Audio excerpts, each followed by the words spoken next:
This guy who is in a desperate need of funds, उसे बहुत ज्यादा पैसे की जरूरत है। वो क्या करता है, वो बैंक के पास जाता है एंड बैंक को कहता है कि प्लीज आप जो है मुझे 10 लाख रुपए का लोन दे दीजिए। बैंक कहता है ठीक है, I give you the loan provided you give me something as a security. ये कहते हैं कि सिक्योरिटी का मतलब क्या हुआ। सो बैंक सेज कल को आप मेरे अगर पैसे नहीं चुका पाते हो तो आप अपना कोई असेट मेरे पास गिरवी रख दो, सो दैट कल को जब आप पैसे नहीं चुका पाते हो मैं आपका वो असेट जो है वो बेच के अपने पैसे रिकवर कर लूंगा। This guy says okay I have a house in my name, आप उस हाउस को अपनी सिक्योरिटी की तरफ पे रख लो। बैंक सेज फेयर इनफ, कोई दिक्कत नहीं है। तो what this guy does is ये अपना जो हाउस है वो बैंक के पास रख देता है गिरवी, या हम बोल सकते हैं उसे रख देता है as a security with the bank.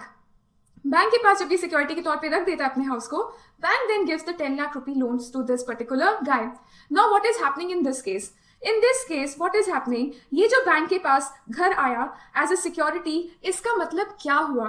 इसका मतलब ये हुआ कि बैंक का इस हाउस में जनरेट हुआ है एक तरीके का इंटरेस्ट। किस तरीके का इंटरेस्ट, ये इंटरेस्ट है कि सपोज अगर फ्यूचर में ये बंदा पैसे नहीं चुका पाता है तो बैंक के पास ये राइट है, क्या है, बैंक हैज अ राइट कि वो इस सिक्योरिटी को यूज करके इस असेट को बेच सकता है एंड उससे जो पैसे आता है उससे अपना लोन रिकवर कर सकता है।